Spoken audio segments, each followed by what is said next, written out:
আব্দুল্লাহ ইবনে উবাই মুনাফিক সর্দার, যার জানাজা আল্লাহ রসুল নিজে অংশগ্রহণ করেছিলেন এবং যার কাফনে আল্লাহ রসুল একটা জামা দান করেছিলেন, সেই আব্দুল্লাহ ইবনে উবাই এই তাবুক যুদ্ধের পরপরই সে মারা গিয়েছিল। আর আব্দুল্লাহ ইবনে উবাইয়ের জানাজার নামাজ পড়ার জন্য ওমর ফারুক বারণ করেছিলেন। আল্লাহ রসুলের জামা টেনে ধরছেন, ইয়া রাসূলুল্লাহ মুনাফিক।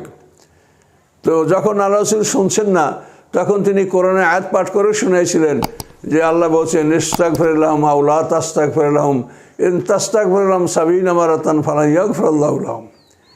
আল্লাহ বলছেন, আপনি তার জন্য ক্ষমা চান অথবা না চান, ৭০ বার ক্ষমা চাইলেও আপনাকে আমি আব্দুল্লাহ উবাইকে আমি ক্ষমা করব না। তখন আল্লাহ রসুল বলেছিলেন যে আমি যদি ৭০ বারের বেশি দোয়া করি তারপর যদি আল্লাহ ক্ষমা করে। এই বিভিন্ন কথায় শেষ পর্যন্ত আল্লাহ রসুল আব্দুল্লাহ উবাই জানাজা নামাজ পড়েন, কিন্তু পরবর্তীতে আল্লাহ আয়াত নাযিল করেন, ওয়ালা তাকুম আলা কবরি আবাদা, যে আপনি তার কবরের কাছে দাঁড়িয়ে কোনোদিন দোয়া করবেন না। তখন থেকে আল্লাহ রসুল মুনাফিকদের নামাজ জানাজা থেকে তিনি বিরত থাকেন।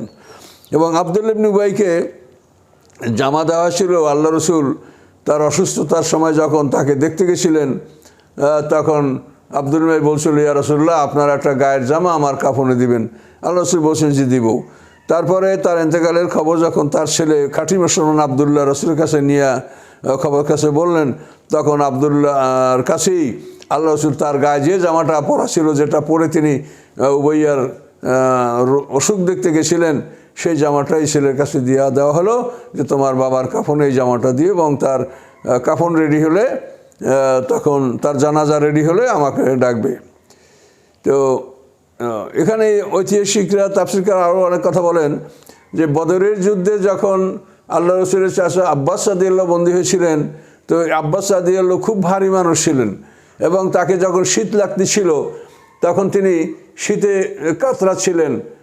তো এখন আব্বাস রাদিয়াল্লাহুকে একটা জামা দেওয়া হবে, কারো জামা তার গায়ে ফিট হচ্ছিল না, ছোটো হচ্ছিল। তখন আব্দুল্লাহ ইবনে উবাই, সে ছিল বিরাট দেহের অধিকারী, এই আব্দুল্লাহ উবাই থেকে একটা জামা ধার করে নিয়ে হুজুরের চাচা আব্বাস রাদিয়াল্লাহুকে দান করা হয়েছিল। এই জন্য অনেক তাফসীরকাররা বলেন যে যেহেতু আব্দুল্লাহ ইবনে উবাইয়ের একটা জামা রসুলের চাচাকে দেওয়া হয়েছিল, আব্বাস রাদিয়াল্লাহু দেওয়া হয়েছিল, সেই জন্যই হয়তো আল্লাহ রসুল একটা জামা, তার নিজের জামা আব্দুল্লাহ উবাইকে দান করেছেন। তো এখান থেকে আমাদের শিক্ষণীয় বিষয়টা হলো যে কোনো মানুষ নামাজ পড়ে ইবাদত করে জান্নাতে যাবে না যদি তার ঈমান ঠিক না থাকে। এটা হলো মূল কথা, যে ঈমান হলো ভিত্তি। কাজে ভিত্তি ছাড়া কোনো কিছুই তৈরি হতে পারে না। ভিত্তি ছাড়া যা করবেন সেটা ভেঙে চুরে মাথার উপরে পড়বে। কাজে ইসলামের ভিত্তি ১ নম্বর হলো কালেমা, ঈমান। কাজে আব্দুল্লাহ ইবনে উবাই মুনাফিক ছিল, সে আল্লাহ রসুলের পিছনে নামাজ পড়তো, জাকাতও দিত, যুদ্ধেও যাইতো, মাঝে মাঝে যাইতো না, কিন্তু এই লোকটার নামাজে কোনো ত্রুটি ছিল না। কিন্তু এই লোকটার জানাজা আল্লাহ রসুল নিজে পড়লেন, কাফনে জামা দিলেন, কিন্তু কাজ হলো না।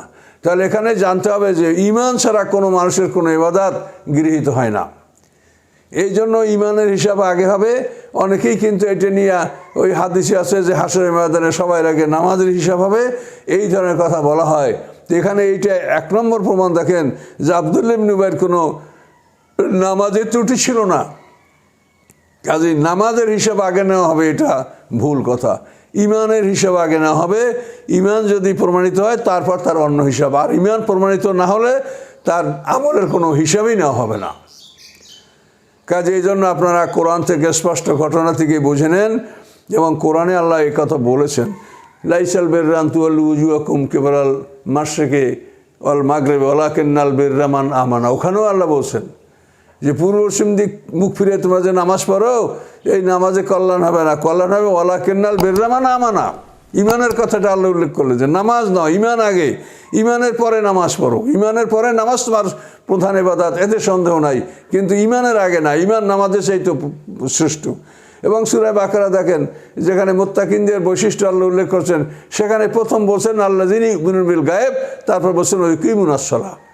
কখনোই আল্লাহ তাআলা কোরআনে আগে নামাজ পড়তে বলেন না, ঈমান আনতে বলেছেন আগে, তারপর নামাজ পড়তে বলেছেন। কাজে এই সমস্ত হাদিস দেওয়া ওয়াজ করা, এটা আপনারা দেখেন, আপনারা কী করবেন তা আমার মতে এগুলো আপনাদের বর্জন করা উচিত। তাহলে আল্লাহর কাছে আপনারা প্রশ্নের সম্মুখীন হবেন যে তোমরা কোরআন না দেখে হাদিস দেওয়া শুরু করলা কেন। তো এই জন্য মানুষের প্রথম শিখতে হবে কোরআন। কোরআনের পরে আপনি ব্যাখ্যা হিসেবে হাদিস শিখবেন, ফিকহ শিখবেন। কিন্তু আপনি কোরআন বাদ দিয়ে হাদিস শিখেই যদি লেখাপড়া শুরু করেন, তাহলে আপনারা তো আজীবন ভুলই বলবেন, আপনারা কোনোদিন সঠিক কথা বলতে পারবেন না। কাজে এই জন্য 1 নম্বর যেটা আপনার মানে আমাদের শরীয়তে দলিল আল কোরআন, কোরআন পড়েন আগে, তাহলেই আপনার মৌলিক জ্ঞান আপনার আসবে। তখন এটার উপরে যাচ পড়তাল করে আপনি সঠিক কি ভুল এটা আপনি বুঝতে পারবেন। আপনার কাছে যদি বাটখারাই না থাকে, তাহলে আপনি মাপবেন কি দিয়ে?